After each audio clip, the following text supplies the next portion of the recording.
Perfect. Perfect. Perfect.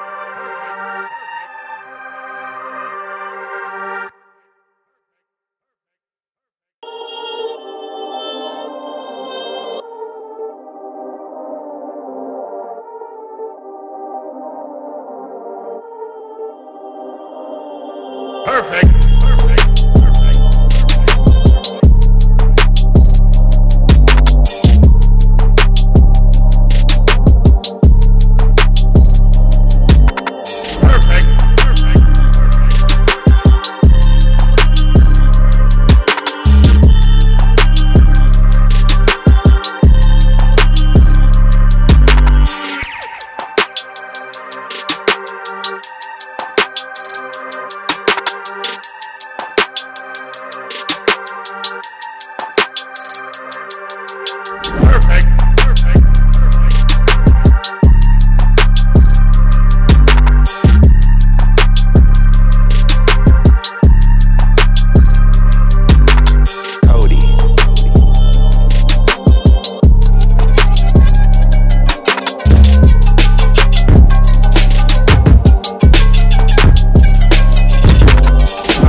What's the motherfucking deal? Give me a second. I got the bottom part all out of whack. We're going to get everything lined up properly. I forgot we had shifted it up.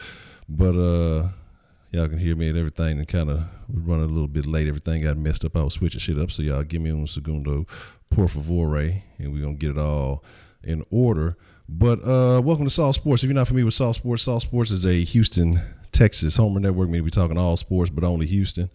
So I hope y'all are having a terrific. I don't even know what day. What's the day? Thursday? Wednesday, Thursday, like a motherfucker. Hope y'all having an awesome Thursday, Thursday. Like I said, while we getting this together and getting it fixed, I see Xfinity trying to hold me. We got two gentlemen joining us from the round this evening. Who we got in the mix tonight? What's up, man? It's Toxic City Tenny. I know it's been a minute since I've been on, but I'm back here to share a little bit of my sauce and what I think about some of the situations tonight. Already.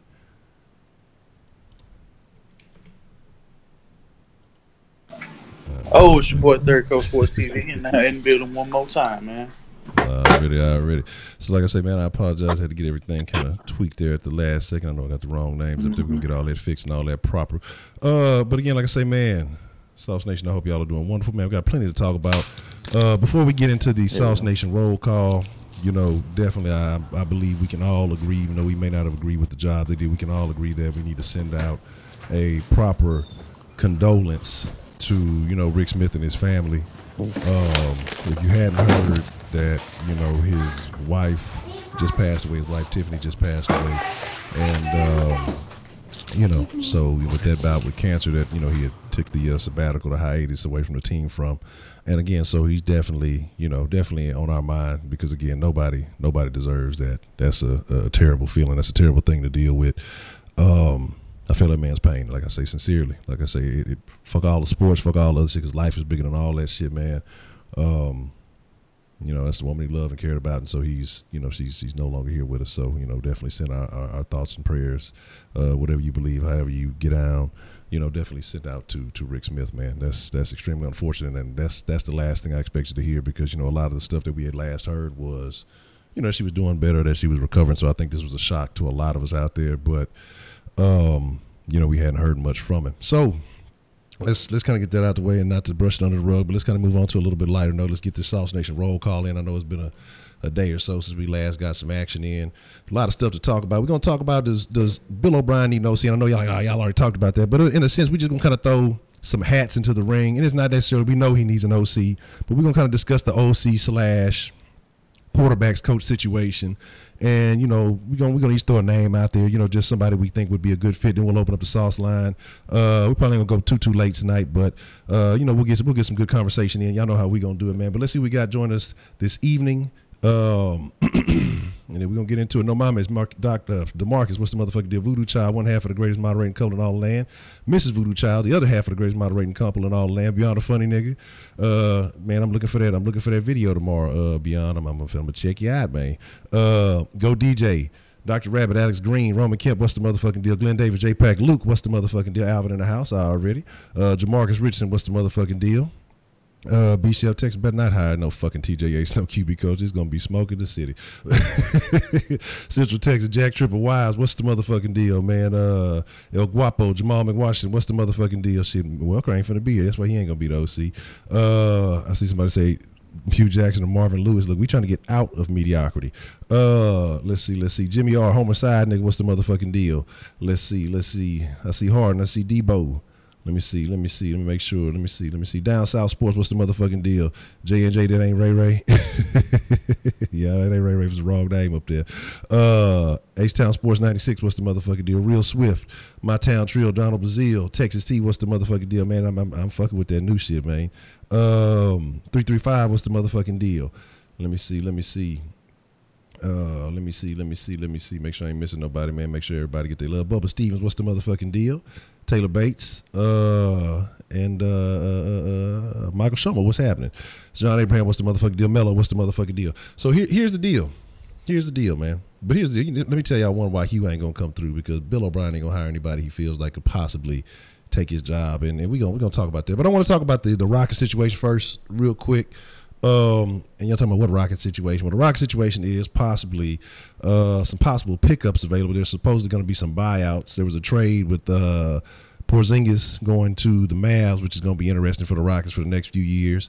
And then you have, I think they sent Wes Matthews and what's his name, fucking DeAndre Jordan to the Knicks, and the Knicks apparently are talking about buying out those contracts. And so they'll buy out those contracts. Right now, the Rockets need some center help. Nene is a little old. He really can't play back-to-backs, and so that's an issue. I see the internet, Xfinity trying to get janky on me. Let me see something here. But like I say, then that's an issue to consider.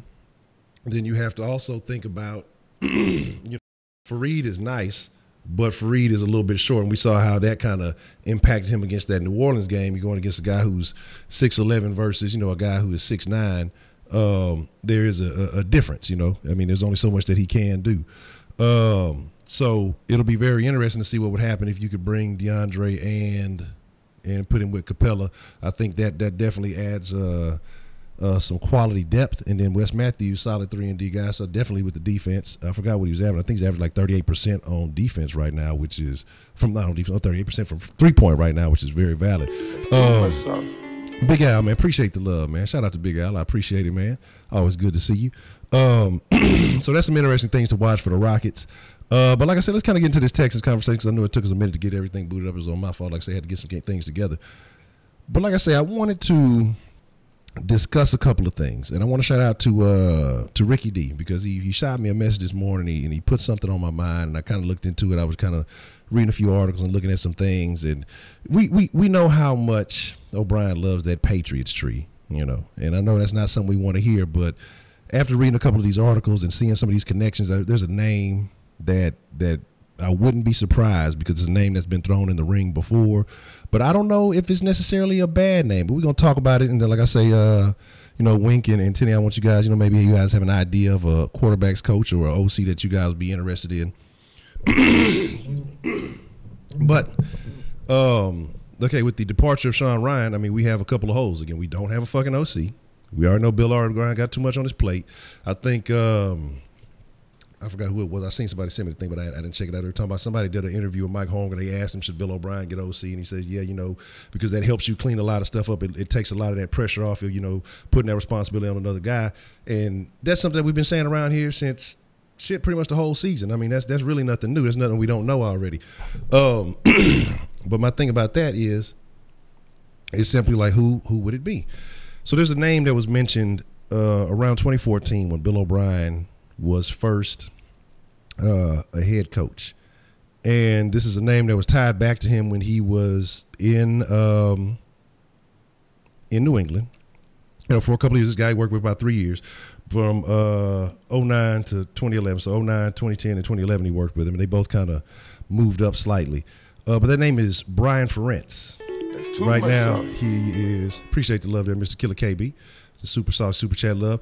Right now, his pops is the head coach at Iowa, and right now he's coaching at Iowa. And he's the offensive coordinator at Iowa right now. He was a running backs coach, an offensive line coach there for a bit, and then now I think he's coaching tight ends and also calling plays. He's drawing up his own plays. They say he's basically OC there.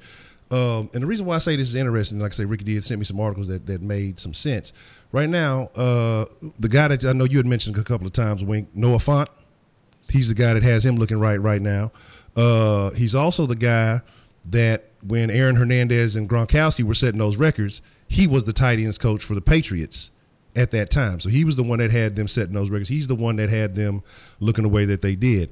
And there's another guy, because I think Noah Fant is supposed to be like number 3 or number 5 in the nation. The other guy is supposed to be, the other tight end is supposed to be like number 11 or 13, something like that. But basically, as far as utilizing dual tight ends, and we have some talented tight ends on the roster. I think we might be short one before it's all said and done. And the fact that he can draw up his own plays, he's kind of creative. This is a guy that came with Bill OBrien. Through that system, he tried to get him here initially. I wouldn't be surprised if there would be an attempt to reach out to him. Again, I think it would make sense thinking of how Bill OBrien is, thinking of what we're lacking.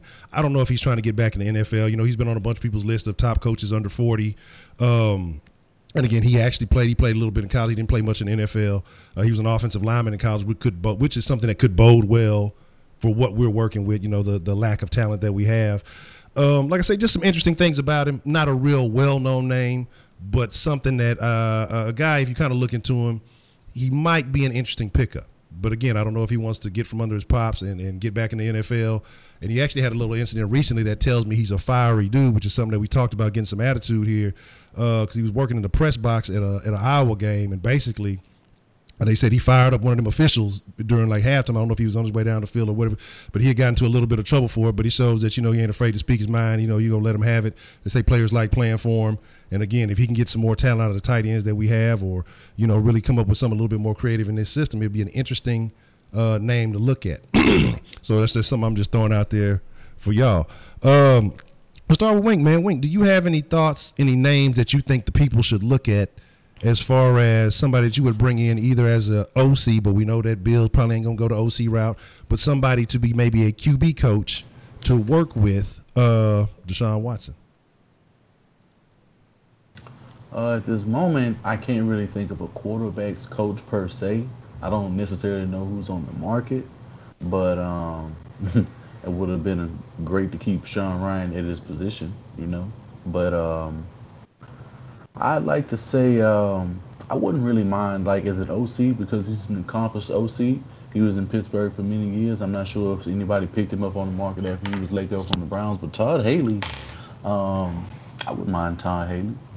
Todd Haley, he definitely knows how to get. He knows how to exploit matchups. It was a lot of guys that he's had, working with a lot of talented guys. I think we have because we have DeAndre Hopkins, and you also have a guy like Juju, and the fact that we have big tight ends that he hasn't had in quite some time with guys like Heath Miller, and if we were somehow able, depending on, the tight end situation, and if, Ryan Griffin is let go, or you elevate one of the other guys, or somehow we draft a player, Noah Fant's stature, then, that'll be, I feel like he definitely would know how to play into the offensive line's hands. The running game would be a hell of a lot better.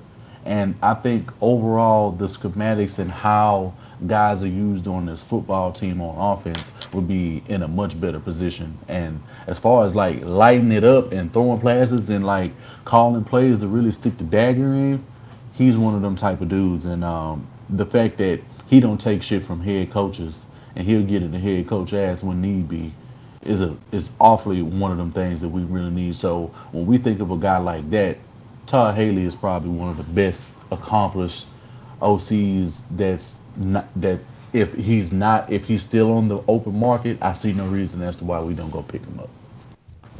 Okay. Yeah. Give me 1 second. Let me switch the signal because I see it's looking kind of suspect. Let me swap it over. I see it's kind of going in and out. And then, all right, cool. Okay, cool. We should be back in action. And that's why I kind of say what I say. And I agree with you that, we need some fresh blood in there, somebody that ain't going to be afraid to talk some shit. But again, we know how OB is, and definitely somebody I would take a look at.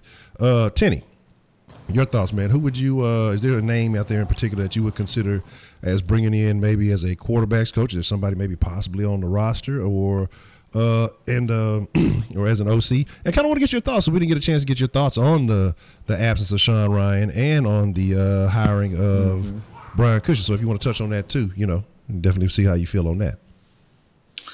Yeah, man, there's not a real name that I haven't even been trying to look at. I mean, the smartest thing I think we could do is stay away from any big names that are out there, anybody that's been a head coach or anybody that's been an OC. I mean, quite honestly, I've seen it fail a lot recently throughout the league. People who step down from a position and go to a position like a position coach or something like that.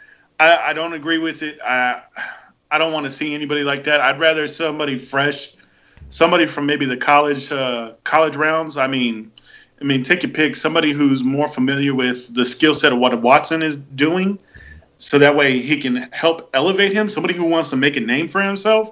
Somebody who's looking to be an offensive coordinator or a head coach in this league. That would be great. I don't care if it's a 1-year deal with him, but at least somebody who's fresh, who's breathing in a new function of life into this team.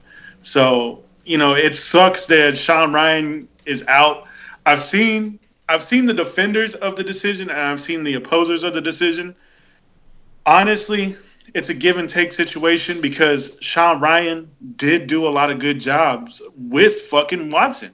He helped him improve in a lot of areas, and he helped him become more pro ready than, let's say, Bill O'Brien would have. I would not trust Bill O'Brien handling Watson one-on-one just by himself. At least Sean Ryan was in that room at the same time, giving his knowledge, giving his input.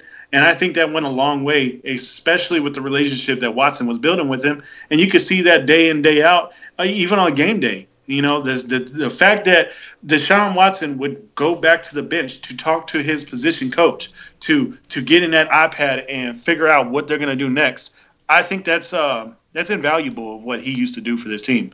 Because right now we're speaking in past tense because he's with the Lions.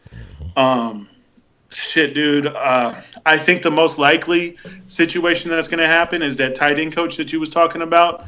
I saw the article on that. I mean, that seems like the most Bill O'Brien move because when it comes to the staff, he's going to have more say-so than, let's say, Brian Gaines is.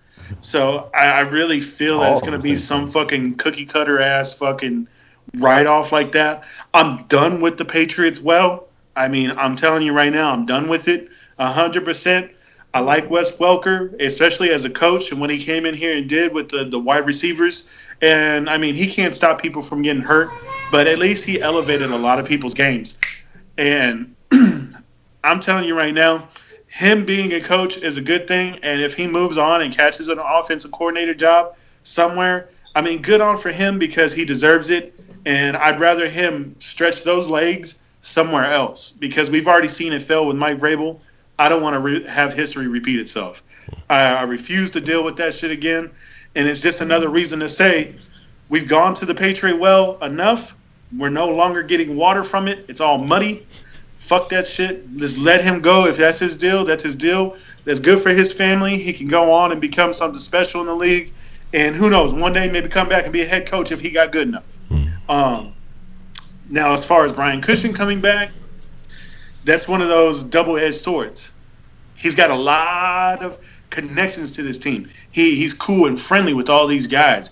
He can sit down and be real with them and really, put them on plans to really help their bodies grow and be more functional as an athlete because Brian Cushing was very functional as an athlete. Even though he was juiced up, he knew what the fuck he was doing and he knew how to take care of his body.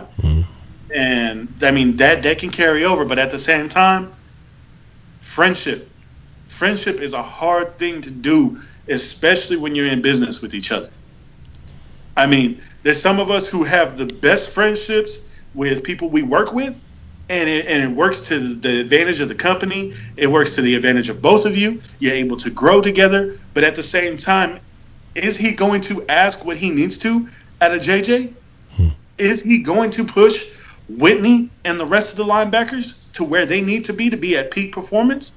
I mean, you forget, man, he was in the room with these linebackers day in, day out. He has relationships with them. They're on first-name basis with his kids. I mean, I'm more than certain that they've sat down and broke bread together, all of them.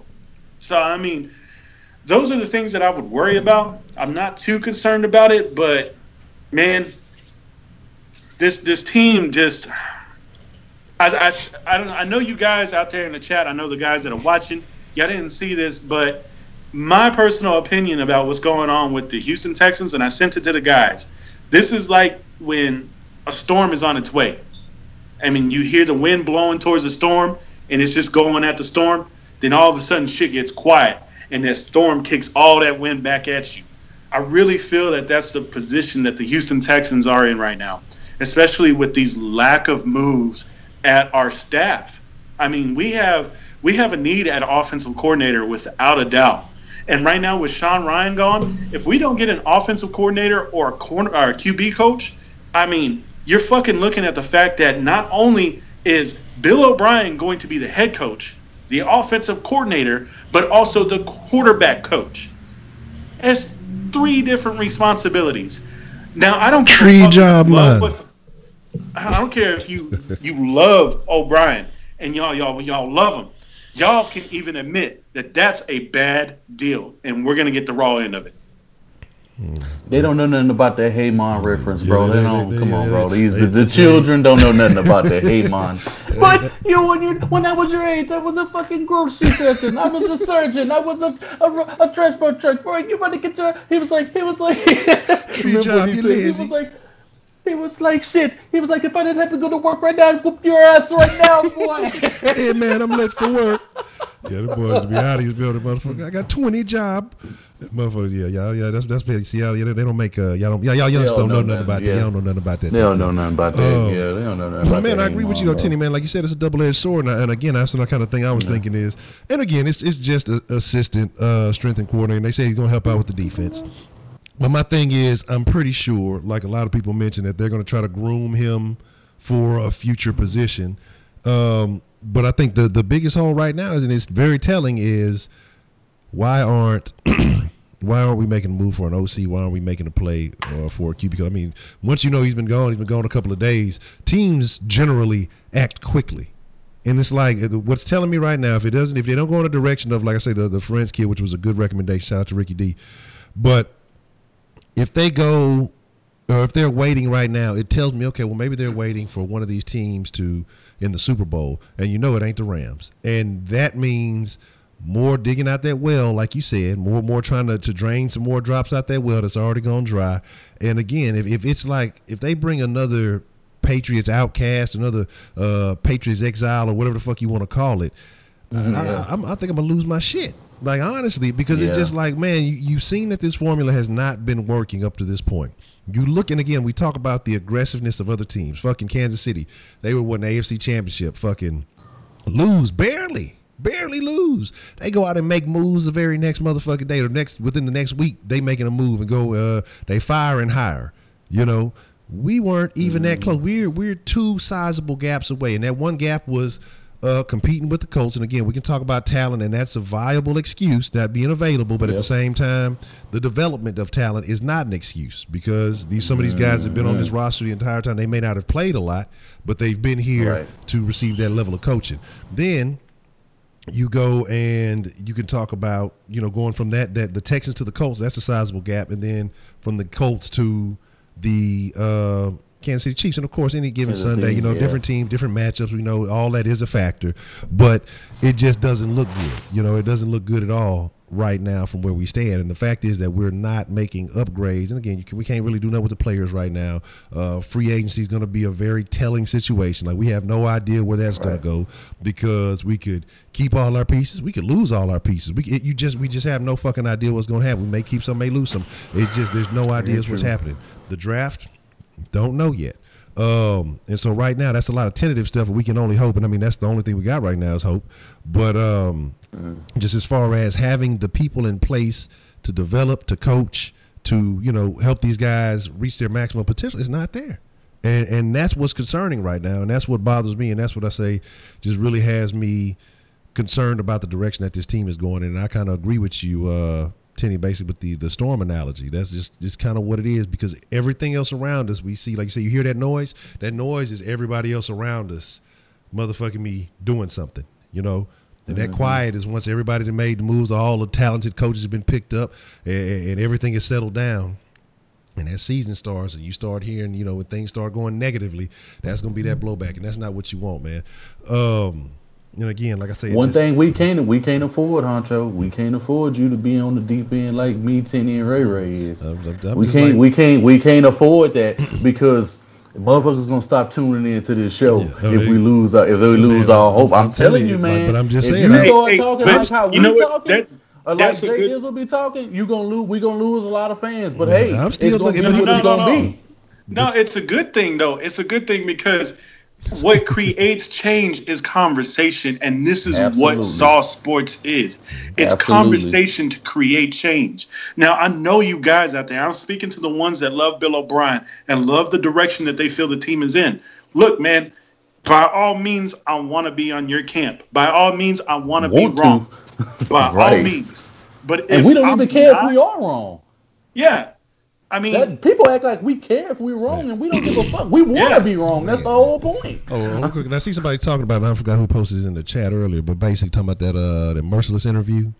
And was saying that he was. Man! And so somebody talking about getting rid of Merciless. Wise. We was telling y'all. We told y'all this during the scene that Merciless was not getting used properly. He came out and basically, apparently, I didn't hear it, so I can't speak up. But apparently, he said it himself that he likes to be a straight on rush. He don't like to be dropping out in coverage and doing all that shit. Why doesn't he like to do that? Because he's naturally a fucking defensive end, not a fucking outside linebacker. The same thing with fucking Clowney. But we assume because they have them playing these roles, that's what they're going to do, or that they would just. Sometimes you don't have a better option at a certain position. Like sometimes you're forcing a fucking square peg into a round hole, and that's what the Texans have been doing the entire time that they've been having Clowney play fucking outside linebacker. Same thing with Merciless. These guys should have their fucking hands in the dirt and should be rushing the pass. That's what you got.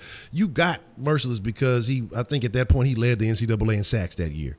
You got Clowney because of the way he applied pressure on running back, the way he rushed the passer. But then you start dropping them in the cover. Like, what fucking sense does that make? And the fact that, yes, they can still be talented at those positions, what that has to make you think is, well, damn, they're at these positions where they're not even really that comfortable. Imagine if they were playing where they should be. How much more will we get out of these guys? And that's what fucking kills me. What you got? Not just that. What are you saying about Dylan Cole? What are you saying about Cunningham when you put them in that position? What does he really feel about them if he's willing to take two of his best rushers on the team when we have four great pass rushers if you include Duke? And not even Bernard McKinney if he has to rush as an extra person. So we got five that we know guaranteed can rush the passer. And you mean to tell me it's logical for a DC who's been in this league for 40 fucking years as a defensive coordinator, and somehow he thinks it's feasible to take your rushers out of the game to not apply pressure, but rather drop them in coverage when that is not their strong suit? It doesn't make any fucking sense. You couldn't put this man in front of any fan, any other person, any DC who was going to look at the talent of the Houston Texans, and you're going to logically tell somebody that this team should be running the 3-4 and Jadeveon Clowney and Whitney Merciless should be dropping in the coverage when we all know they're great pass rushers and are respected as such. Man, that's just fucking using the feint to set up the jab. Like, that's just the stupidest thing ever. Man, like I say, man. I don't know, man. I don't get it. It would only make sense, and that's not what we about. Or we we ain't about making no sense. Obviously, we just about trying to be cute and creative and all that other off the wall shit. Says it's just like you say. Honcho.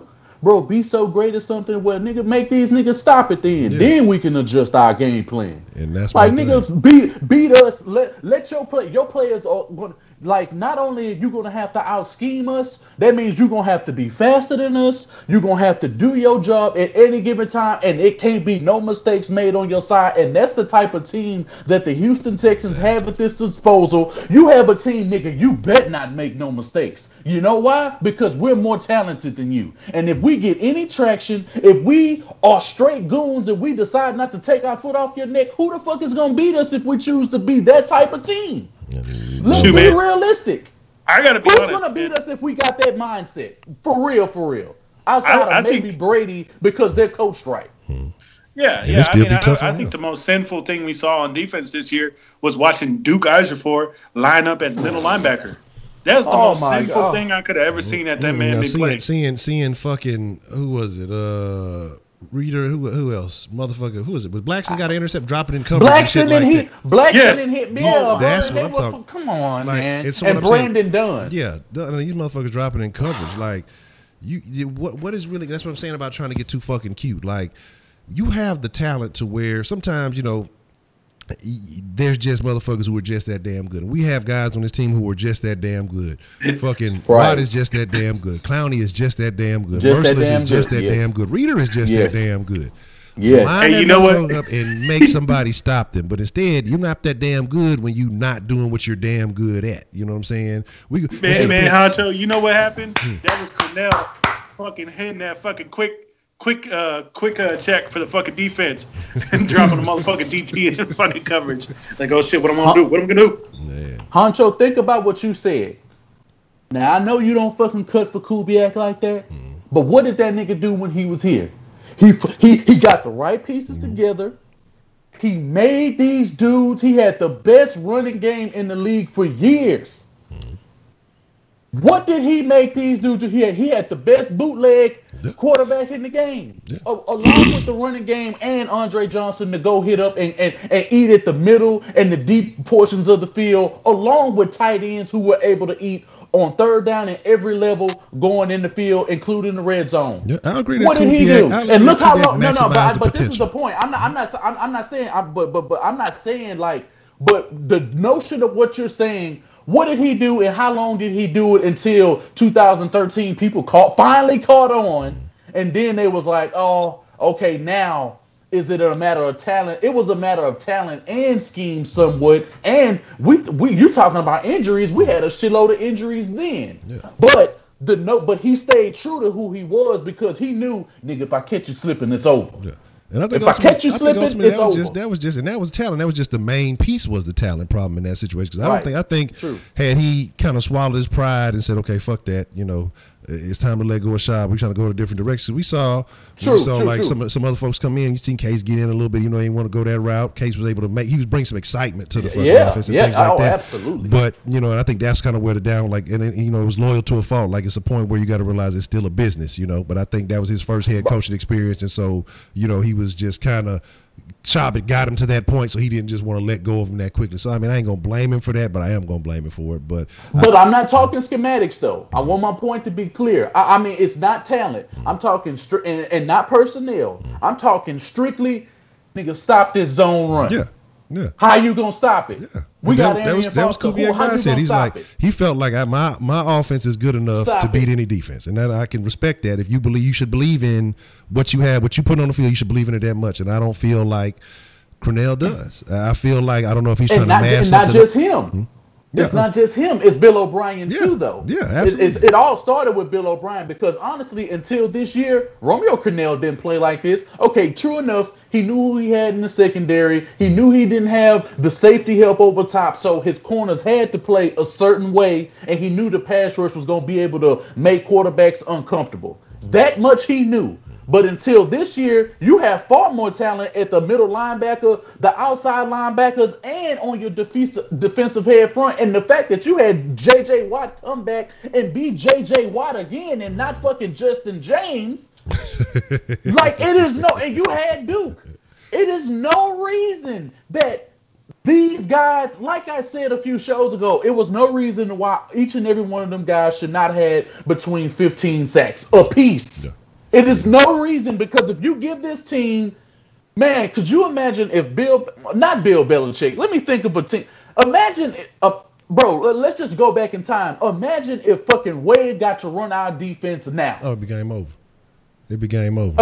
Wade right now, if he was to come back and run this defense just with what we have right now. Yeah. And I'm not saying he's going to be better schematically, but we're talking about in terms of ferociousness, in terms of pass rush. Yeah. That's what he's known for. Yeah. He's trained the best pass rushers of all time. He's trained every last one of them. That's the reason we got one. Goddamn. I mean, come on. I mean, like, I'm not saying I would want him on this team for years to come, but I can understand, and I know somebody goes say, you were saying this shit a few weeks ago. Overall, Wade is only good for a couple of years. And I'm saying if Wade, 3 if you're lucky. And trust me, y'all gonna find out about that next year when the Rams stink up the joint on defense, and they still got talent. But this is what I'm saying. You put him in a situation with this particular front.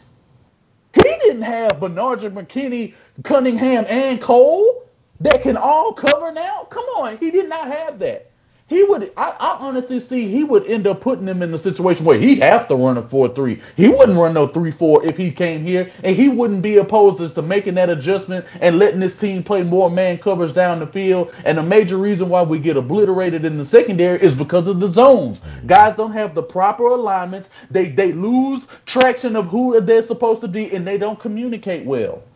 That wasn't really a problem a couple of years ago, but it was this season, and it showed if you were watching the game. Yeah. And I think part of that is, like I say, is because we're not getting that pressure. That's why I think a lot of these corners are getting exposed the way that they are. I mean, they feed off one another because you can talk about coverage sacks and, holding that man so that your line can get there. But I think that when you're not putting your best pass rushers in the game to rush the passer, which is what you got them for, then it makes it more difficult on the corner. So I think, like, in reality, that Rat kind of fucked himself by not doing that. You know what I'm saying? You let these men, you basically put the men out there on the island and let them get exposed. And they really wasn't even on the island, but you was letting them get exposed.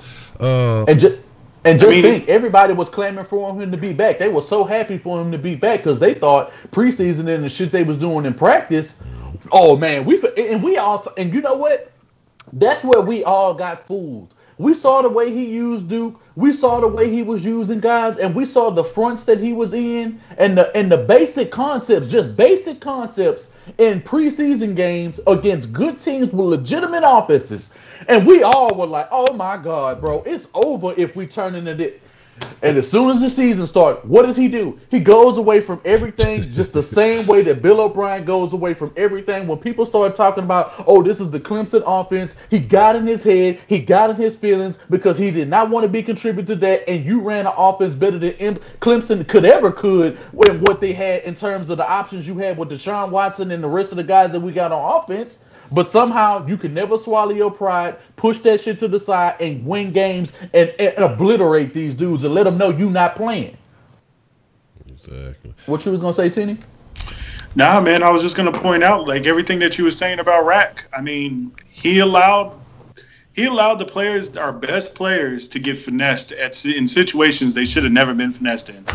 I mean, J.J. Watt, Jadeveon Clowney, Merciless, the linebackers those defensive tackles and the DNs that we had, like Christian Covington and those guys are old school football players right there. You could take those guys, go back to the early 90s and 80s and even the 70s and put them in those teams, and they would thrive because that's what they're built for. That's what their bodies are built for. They're big guys that fight it out. And what's best of all is a lot of them are quick. So, I mean, they can get moving. I'm not saying that they're going to beat a fucking wide receiver, but at the same time, he was reluctant and he allowed them to get beat in situational football games. And that was the biggest problem with Cornell this year. And just going forward, I mean, they're not going to get rid of him, so obviously they're going to retain him. But, I mean, going forward from this, if they fail again, and then let's say this team nosedives, we need somebody. We need the next Wade. We need the next Rack. I mean, the prime Rack, not this old Rack here. We need dudes in their prime that are going to come in here and want to make a name for themselves. Yeah.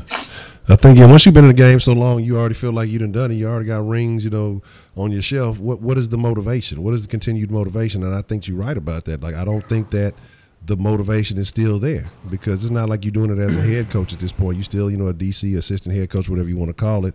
You would think the motivation would be there for old Billy O. I forgot, we can't call him OB no more. It's Billy O. Yeah, Billy O. Billy O. You'd think old Billy O would have the motivation, but he just want to have, I guess, everything on the plate. I guess he want credit for everything, and when you're doing too much, and it's funny because, when he was with the Patriots, he was a QB/OC. So why wouldn't he give that same ability to, someone under him? And that's what I question. It's just like, why couldn't you let Sean Ryan handle the same? If you could handle it, why don't you feel like that man could handle it? Why is he not getting a shot? Or what has changed, again, that you letting these guys walk? Because we talk about Welker. For some reason, there had to be some type of interest with him early on. And then now you're like, now you can go talk to whoever. So that's why I say I think it's getting close to a time to where, and he probably fucked him out of a job position or two at this point. Who knows? It probably would have been more opportunities had he let him, release early. It is what it is. But like I said, I just questioned it. And again, Sean Ryan left you. Hey, we didn't even know he interviewed with the fucking Lions. Like, he just showed up on the line. So so that's what I'm saying. Right. Like, that's how you know that the opportunities are out there. Obviously, the Lions made quick moves. Why are we not? Why haven't we made a move to replace that? Like, again, that's what I'm telling you. They probably want something off this fucking Patriots tree. Again, because they think that this is the way. They do. The shit has not worked in the last 5-6 years, and it's just that I don't know what they think this is the formula. I don't know why they think this is the mold to make. Bill O'Brien looking at it like, man, I'm a fucking part of this tree. I'm the only winning coach from this tree, and it seems like these niggas, regardless, I want to be so a part of that. I want to be back in Boston. That's my home place and everything. I want to be around that environment, and he's doing everything to have that environment up north, down here in the south, and that shit don't shake down here, homie. Nigga needs some Like, baked you beans. are waiting for and like, yeah, cool beans, that shit that they be talking about. And he's looking at it like the Patriots of the last 3 to 4 years that been in the Super Bowl. Obviously, they're doing something that could be an asset to be on this team when he's not even willing to do his own thing, but take some of those fundamental differences, what he learned from that coaching tree, and apply it to this Houston Texans football team. Because I don't see no ferocity. I don't see no keep the foot on your fucking neck. I don't see no man holding dudes accountable, and I don't see none of that. I don't see not a piece of that on no side of the football. But then you got dudes coming out in the media, and Deshaun Watson got to correct these dudes and let them know, bitch ass nigga, know why I did what I did in that playoff game. Because if I didn't do it, you didn't see them dudes in the huddle. I did. I had to throw in the ball, and they all looked pitiful. And if I didn't do that, and if I didn't raise the awareness of this football team, we would have crumbled, and it would have been far worse than it ever could have been. Man. So salute to Deshaun Watson for being the soldier, standing up for his boys, and showing the fucking world, bro, I'm not to be fucked with, bro. But don't worry, we'll see you hoes next year. Because we'll see you hoes next year. Because even imagine he would have said, "Nah, I'm cool. I ain't gonna take that bus trip down to Jacksonville," and we would have had to see what this team really was made of. I think if he had made a different decision in that situation, and then you saw what was really going on, and then shit, you fuck around and go and lose that game, you really talking about a different conversation at the end of the year, the way things played out. But he could have used that to heal up, but he still went out there like a warrior. I think that would have exposed a whole lot. Had he not played that game, I think that would have exposed a whole lot. But here's the deal, man. Let's get some calls in before we get ready to wind up. Because we ain't gonna go too long today. But let's get some calls in. I see Chandler say, shout out to Honcho Wink and Tenny, say, I'm with you. And he says, I was at the playoff game, and it really got me very not happy. But I just really saw on the field that we weren't getting any pressure. Our safeties were getting outrun and letting the Colts running back have yardage. We weren't even blitzing. Now, man, that's what I'm saying. And that, to me, that should have been the most embarrassing thing, because regardless of what was on the offensive side of the ball, healthy or not healthy, that defense looked like that was their first game of the year. So it looked like the very fucking first game of the year. Like, well, hey, what are we doing here? And then you see him on the sideline, the demeanor on the sideline. Even Kareem Jackson, who has been, hard hitting, playing well all year, just kind of like, I don't know what the fuck. Should I have to do what I had to do? Like, I'm like, they fucking getting put in a bad spot. Like, I mean, there's no excuse, and that's why I say, man, when the game started getting big, when shit started getting on the line, we've seen that you had 3 opportunities, and not once did you show that you were ready to hang with Andrew Luck. And Andrew Luck ain't gonna be nothing but more healthy next year with more talent around him, because they got plenty money. They're gonna be spending big bucks next year. We think we got a little bit of free agency. They got almost twice as much as what we got. And so But, you know. And you really and do Houston Texans fans think if Jadeveon Clowney somehow nigga don't stay on this team with what Ballard is doing over there with Darius Leonard and Jabal Sheard, we can't handle him or Danico Autry as it stands in itself right now. And you got Jadeveon Clowney. Come on, man. If he goes anywhere in the division, that's exactly where he's going. So, and my thing is that. So, with you saying that, does that mean you have to franchise Clowney so you can control where he goes? Goddamn right. You have to do everything in your power to do this. And because they gonna load up. They finna load up O-linemen as depth. They finna resign dudes. And they ain't got a lot of dudes on defense to pay anyway. So now they get to boast of whoever's coming out for corners. You think we finna have a child at Bradley Roby and all of these guys? Bro, they finna get the first pick on whoever because they got the most money and they just went to the playoffs, destroyed the Texans. And now you mean to tell me they get to bolster their roster even further and don't even take out the notion if fucking Pittsburgh let go of fucking Antonio Brown, it is over. I guarantee you right now he will end up with the I don't care. You think they care? You think Coke Sniffer up there give a fuck about any of that shit? Bring him and put him across the line with OBrien and fucking T.Y. Hilton and watch them dominate this division for years. I actually got to be honest, man. If we don't franchise tag Clowney, hold on one day second, one Tim. in free Hold agency. that thought for me, man. Let me tell this call real quick, but I think. What's the motherfucking deal? Who we got calling in on Sauce Line this evening?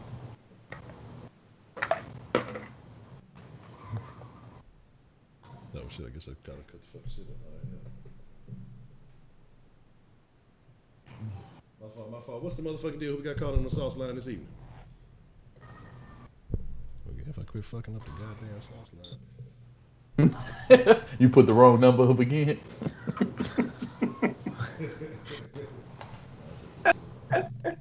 I see how that shit can happen, man. Yeah. I got too much shit going Especially on. after changing that motherfucker. It's just insane. Roman, what's the motherfucking deal? My bad, Roman, man. What's the motherfucking deal? What you want to drop on the Sauce Line? Hey, man, it's okay, bro. Third time's the charm. It's always third time, bro. You know, players fuck up, man. I'm cool with that, bro. I have no problem.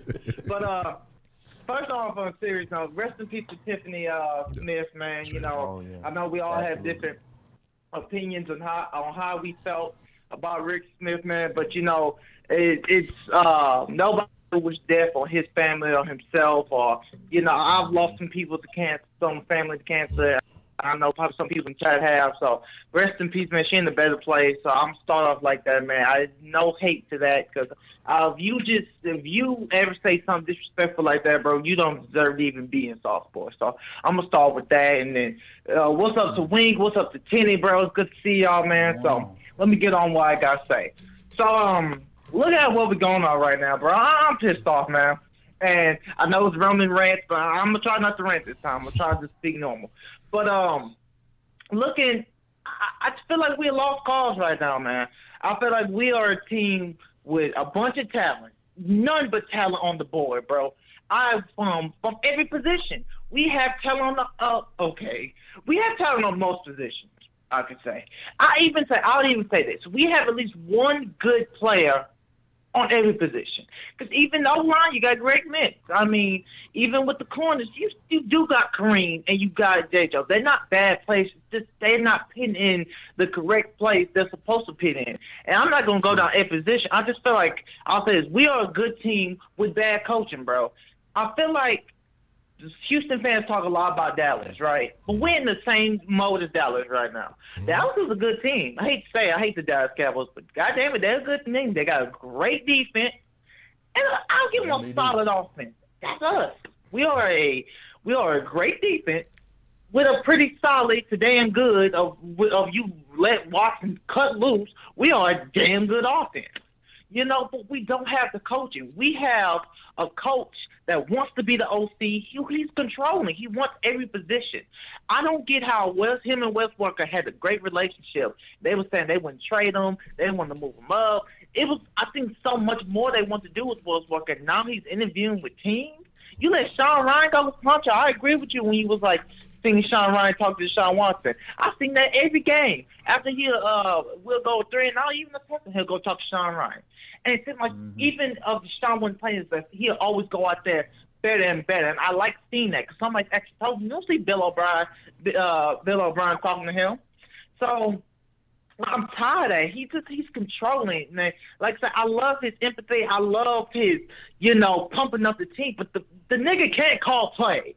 Let's be 100% honest. He can't call play. I'm tired of seeing the run on 1st and 10. I know everybody's tired of that. And then get knocked down 4 yards. Like, come on, bro. What are you running? You ain't running something that's productive, that's going to work. Good teams run shit to the strengths of their players. He's not running to the strengths of any of our players. Lamar Miller is good for running for the outside, not much in the inside. Now, he's got better, but play to his strengths. Deshaun Watson, he can run, but he is meant to pass. Let him pass more.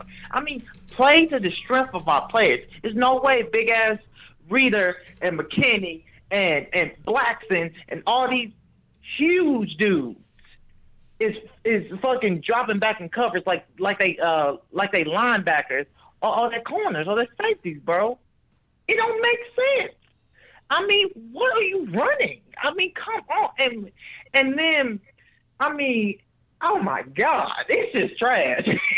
And then what else? I mean, when you have somebody like Wes Walker who has a good relationship with these wide receivers, so I feel like if you give him the keys to the offense, bro, this offense will move faster because I feel like our offense is too damn slow.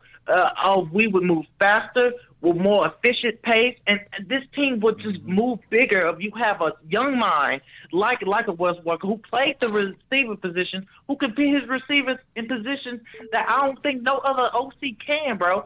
I don't know that nigga from Iowa. I don't trust nobody from Iowa. I mean, I'm tired of that. You know what? A Texans won't be cheap and save money. Use somebody that has a good relationship with your team that could possibly be your OC in Wes Walker. But you let him talk to other teams because the Packers and other teams will take him real quick. Don't get twisted.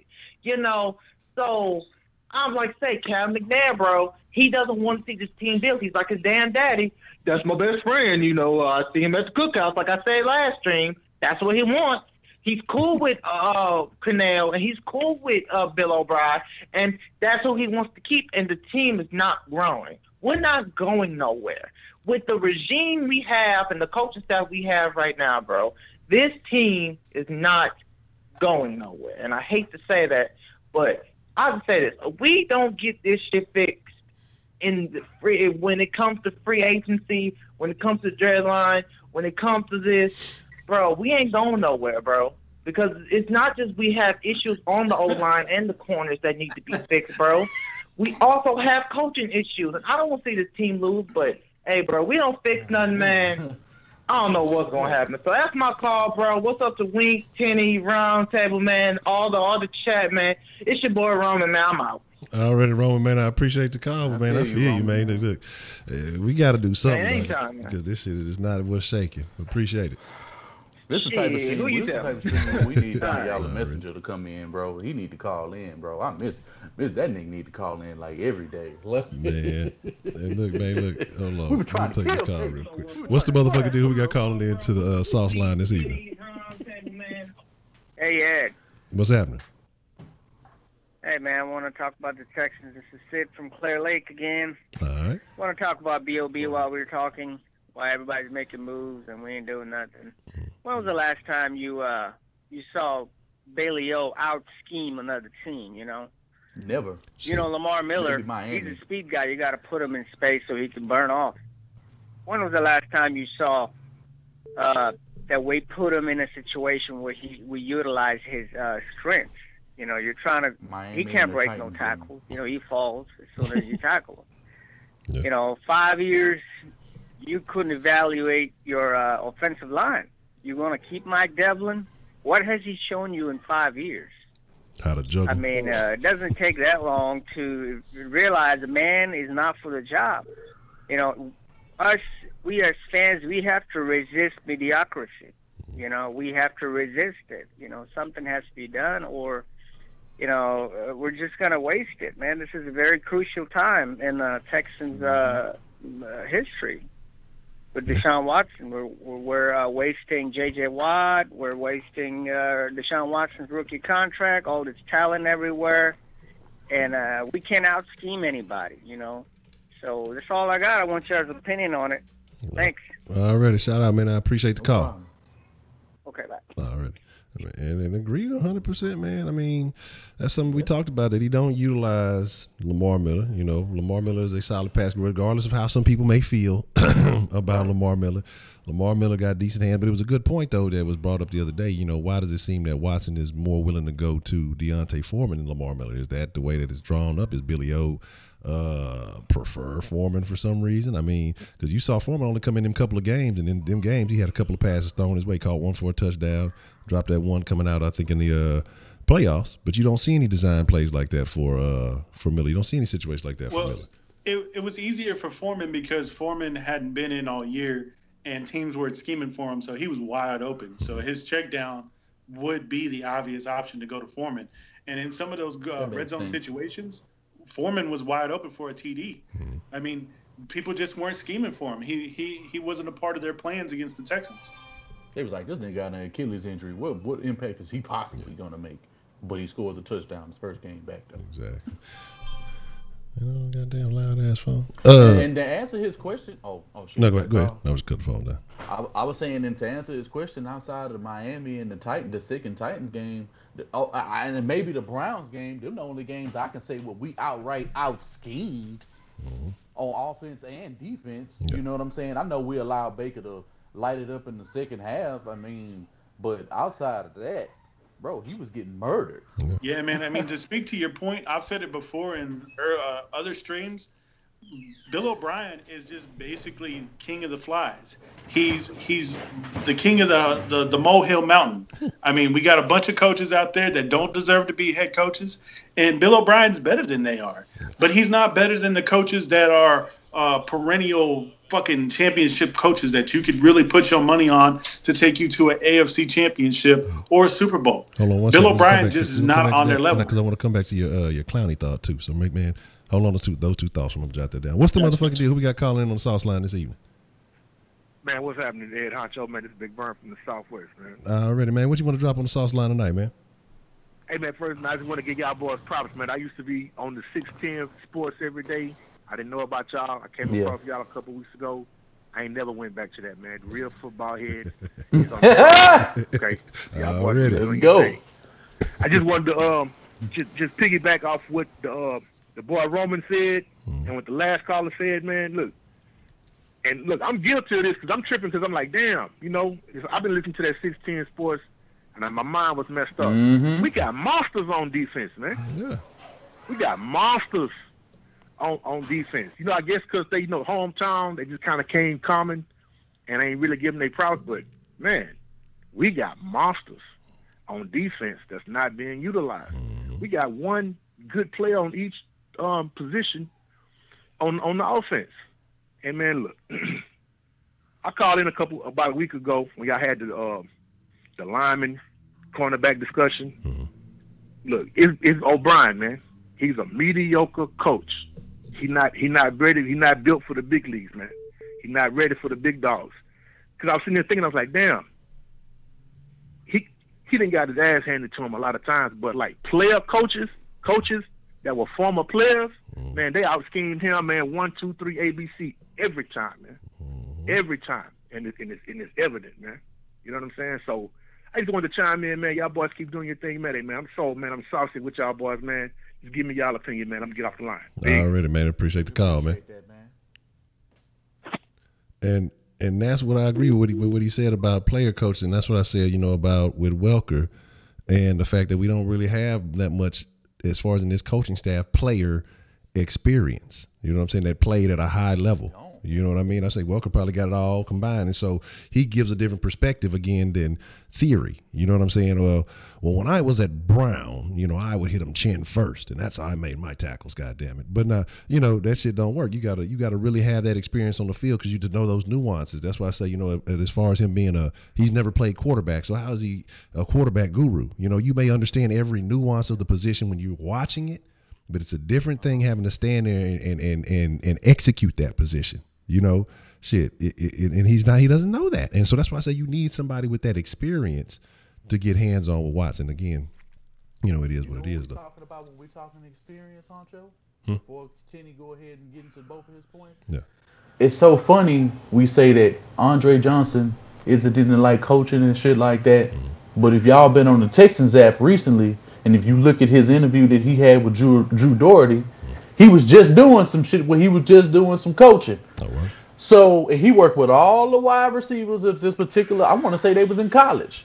I want to say that's what they were in. Or correct anybody that saw it. Correct me if I'm wrong. But it definitely wasn't no high school. So it's real interesting to me to see him venture off, and the fact that him being the wide receiver that he is and as respected as he is. I think for him, his mouth can say a whole bunch of shit. But if he really feel and he want to see and he know he can add something to this team, don't be surprised in the next year or so, or when Bill O'Brien is gone, he probably don't want to coach while Bill O'Brien is here. Yeah. That's one thing. You see, when he says he doesn't want to coach in the NFL, this is the only place I can see him truly wanting to coach.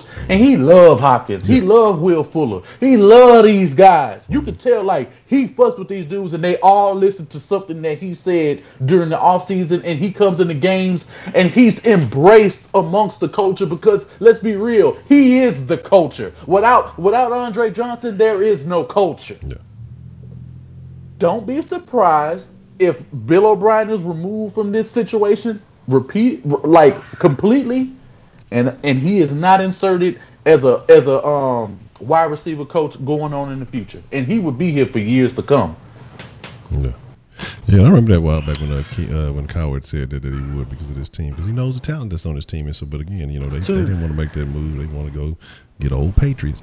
But Tenny, man, I'm giving some time because I want to make sure you get to express those two thoughts. You was talking about the Clowney situation and franchising him, and then you were talking about Bill O'Brien and the mediocre level of coaching that he was doing. Yeah, man. I mean, Clowney, if day one comes when we can use franchise tag, if he's not franchise tag, Houston Texans fans expect him to walk. There's nothing that points to him getting a contract from here. He has an agent, just like every other NFL player has an agent. Let me put the on there for you. All right? That man is paid to get him money. He will take his client to the best offer. Absolutely. And we cannot hold Clowney responsible for that shit. Nope. He's got his family to feed, just like we got our families to feed. Absolutely. We would take the best offer. If we're at work and somebody offers us a better offer at another job, we will definitely consider it and probably take it. I mean, it's the same thing for these guys. If Clowney is a franchise tag, expect him to walk. And I mean, quite honestly, I mean, it's not a lose-lose situation because we do have Duke Ejiofor, but it's all about how we use him. If Duke does slide into his position, I think technically at outside linebacker, we're better off. Now, when Clowney walks, I can guarantee whatever team he goes to is going to put him at defensive end. So expect to see him have a Michael Strahan year. I guarantee it. Now, as far as Bill O'Brien, to get to the other guys' points, I've said it before. Bill O'Brien, Lord of the Flies, man. Lord of the Flies. He is better than all the coaches in his category. Hands down. Mike Vrabel is trash compared to fucking Bill O'Brien. Let's look at the other coaches throughout the league that he beat. He is better than Garrett. All right? Jason Garrett doesn't belong as a head coach. He's better than a lot of these other head coaches because his scheme is scripted and it's meant to beat coaches like that. Now, when it comes to the Belichicks, the Andy Reids, the Mike Tomlins, and the other guys that are out there, we're not meant to beat them. We just don't have the scheme. He doesn't have the play, or he has the playbook. He just doesn't know how to use it. Right. The problem with Bill O'Brien is he gets in his own head. He gets in his own way. You saw what happened 2 years ago when he cut loose. When he cut loose, he was able to take Pete Carroll to the ropes. I mean, it was a knockdown, drag-out fight that went all 12 rounds, and that was just him cutting loose. If Bill O'Brien could get out of his way, I can jump on the train with all of you guys that say so, but this year proved to me that he will always be in his own way. He doesn't know how not to be in his way, and that's his biggest issue. He is the league's new Marvin Lewis. If you don't understand it, if you don't get it, hear my words and watch this season. Real quick, go take this call. We're going to probably make this the last call of the evening here. Oh, it must be Jay Dissel. Gotta be. What's the motherfucking deal, man? Who we got calling in on the sauce line this evening? It's Ricky D in the place to be. Ricky D, what's the motherfucking deal? Ricky D, what you want to drop on the sauce line this evening, man? Well, first of all, I just want to say that I guess I was still rocking the throwback Thursday sauce phone number, man. We done went into a whole new thing where we got to have a new phone number now, right? Yeah, you had to change it up a little bit, man. So if folks was catching too much of the dial tones and stuff like that, so try to come up with something to kind of organize it a little bit better. That's all good. Hey, Honcho, how crazy was it that the other day I was just texting about Rich Smith and how we hadn't heard nothing from him throughout all the stuff with Mr. McNair and everything, and now we're hearing this about a fight. I just think that's crazy. Yeah, that's wild. Yeah. But hey, listen, the whole thing with Bill O'Brien, I'm not sure if you guys talked about it yet. I just got off work, so I just started tuning in. But I'm a strong believer in the fact that I think he's trying to recruit. There's this guy that he's been in love with, as far as being on his staff, since the moment he even was since he was working at Penn State, man. Yeah. And it's the guy that's now the offensive coordinator for Iowa. He's been wanting that dude on his staff for so long, but the dad, Kirk Ferentz, keeps blocking that. Yeah. So I don't know. Just looking at some of the info, I feel like there's a situation there where they might be able to start telling, the dad might be able to start saying, well, I think it's time for Sonny to leave. And I think Bill O'Brien knows something there. I don't know. That's just my speculation on that, man. What do you think about that? Man, like I mentioned it briefly. I was talking about, some of the articles and stuff you had sent me earlier, and kind of just went into it, gave, folks kind of an update, kind of understanding of who he was, a little bit of the Patriots background, some of the time that they spent together. But even just outside of Bill O'Brien, I mean, he had a lot of good things that people were saying about him. They were just talking about his work ethic. They talked about the way that he helped develop Gronk and Aaron Hernandez, and then, the two guys he got over there at Iowa now, and how I think he had a little bit of impact. And that's why I said it was interesting with the Fedorowicz situation, because you talk about the relationship that him and O'Brien have, and Fedorowicz kind of came out of nowhere really for us. I don't think too many people were just expecting they got to pick up. So maybe he was kind of handing him some info on the low about maybe this kid can turn into a little something. Unfortunately, Fedorowicz had one too many knocks on the head, but I wouldn't be surprised if there's something there, man. I really wouldn't be. I mean, the way I'm looking at it is Bill O'Brien has always had his people that he's wanted, and I feel like when we got Gotzi, that was kind of I guess I'll go with that guy for right now.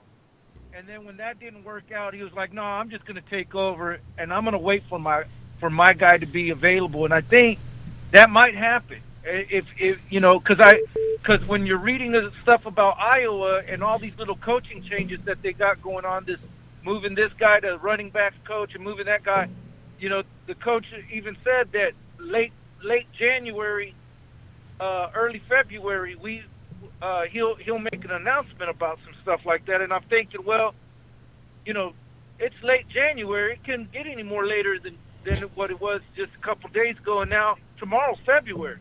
So I don't know, man. I'm just gonna take a kind of wait and see approach. I'm hoping that we at least we get that. I did look at Iowa's offense. It looks very similar to what we have, but it looks like there's a lot of involvement of the tight ends, which is something that Bill O'Brien doesn't do a whole lot of. A lot of throwing to the running backs things like that. And I think that would be a good thing, man. So I'm gonna hang up and listen, man. I don't want to take up any more of y'all's time, but it's just been crazy seeing all these good coordinators go, and we're not doing, and we ain't doing shit, man. That's the only frustrating part with it, man. Exactly. That's crazy. But man, I appreciate the call there, Ricky D, man. Already. I'm trying to see.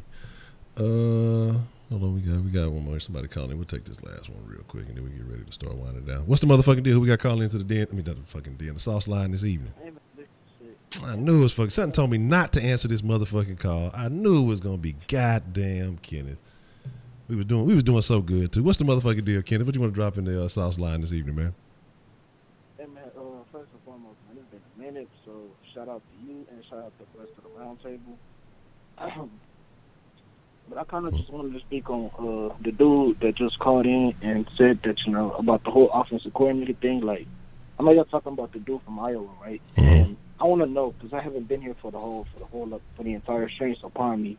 You know what I'm saying? I want to know, are these like reports that's been coming out that the Texans are looking to hire this guy, or are y'all just like throwing the name out there, Now, basically just throwing the name out there because this is a guy who's been attached to Bill O'Brien's name over the years, especially when he first got here. This is a guy that he worked with, in the Patriot system. And if you just consider the habits of Billy O, I'm sorry, I call him O'Brien, Billy O's habits, then you can tell, this wouldn't be a surprise if he went in this direction. And so basically just kind of familiarizing people with this possibility. Oh, okay. One last thing. I kind of want to add a little more wood to the fire with the whole Sean Ryan thing. Like, I don't understand the move, honestly. Like, it baffled me when I first looked at it, when I first saw it, because it's like, man, Deshaun Watson, he's about to be a second-year full starter, third-year quarterback. He only has really one full season under his belt, and you let one of his most fundamental pieces to his success just walk out of the organization like that.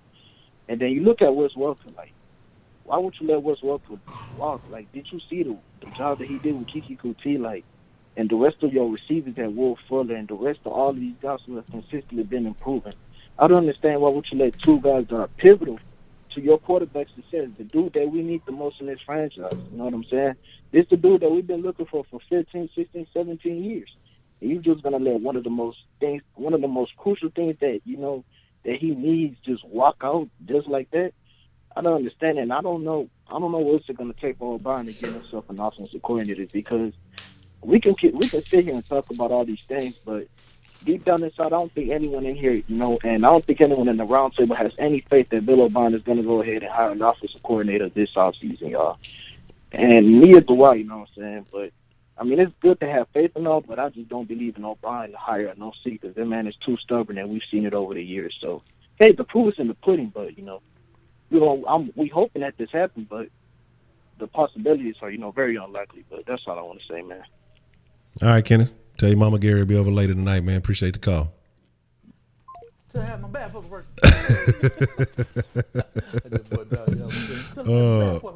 Yeah. We gonna end it on that note. I gotta give Kenneth a hard time, man. Kenneth, that's my little dude, but he just sometimes, I gotta apply a little pressure on him. I saw that the Cougs won. Okay, yeah, Cougs had to go back and get revenge. They hit them with the okey doke last time they played on some little controversy. Cougs should really be undefeated, but we ain't gonna get into that right now. They should be undefeated. Who they lost to? They had lost to Temple, who they beat today. So really? It's all Gucci. Wes Welker's not confirmed, but because earlier when the playoffs had ended, they were talking about they were blocking Wes Welker from being allowed to talk to anybody. But now he's went and interviewed with 2 or 3 other teams, and so that tells me that their stance on him has changed, and so. You talking about besides the Packers and 49ers? Yeah, and I'm saying I know the Packers and 49ers, but I'm thinking, I'm just saying 2 or 3 other teams, just general with the number. But I mean, it's just it's still, because he was asking him if it was did he do his homework? If not, hang up on him. Yeah, I don't know if he did. I'm gonna call his mama, see if he did his homework. But and so that was the situation with Wes Welker. It's just that it's unfortunate. But that's what I'm saying though. But what you got to look at it with Mahomes is right now, we don't want to put we don't want to put fucking Watson in one of them Alex Smith situations. You know what I'm saying? Where these pieces are always rotating, so he never gets to reach that potential. But Mahomes has had a comfortable situation. Now next year, I think, he probably gonna catch out and probably go catch him a head coaching job somewhere. Might be with the Texans, but it is what it is. Whoever the Kansas City OC is, that's who the fuck we need. Real shit. Yeah. Like whoever they OC is, look into some Andy Reid disciples, like motherfuckers who know how to mix and match and move parts and get dudes and exploit dudes. This shit that these guys be trying to do on this coach staff is fugazi. That's the dude I've been telling about since like early on when I was saying fire Bill O'Brien. Eric Blenheim or Blenheim or whatever his name is. Eric B. He's the OC. Yeah. He's solid. I mean, to bring some creativity. But I'm telling you, he's going to be a high commodity this next year coming up, though. But here's the deal, fellas. Got to get ready to wind it down. A couple things I'll take care of before we slide in the den later on. Make sure y'all slide in the den. And I don't even know what's happening to the den. I started a little bit of a firestorm, I guess. And so we'll see what happens in the live stream tonight. Maybe some new faces to that bitch. If you ain't fuck with the den, make sure you go check out the den. Link in the description, or just go to denshow.com. Den at 10, we'll be live talking about something. You guys got anything y'all want to say before we get up out of here? Yeah, no, man, just shit, keep fucking with us, man. Just like we got dudes, they like fuck 6'10". I'm not saying that. We ain't telling y'all what to do. We just glad y'all fuck with us. You know what I'm saying? We appreciate that. Trust me, that's them shit like that is music to our ears. Cause y'all waking up, and it's good to see that. Yeah, man, shout out to everybody that came through the chat that called today.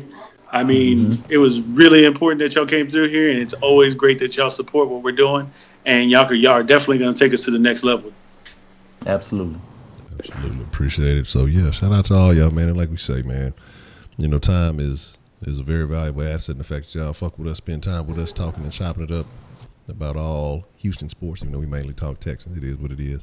We appreciate y'all, man, and the fact that, everybody who's been spreading the word, everybody who's been sharing it with, their friends and family, we appreciate that, man, because like I say, growth is essential to getting to where we want to get.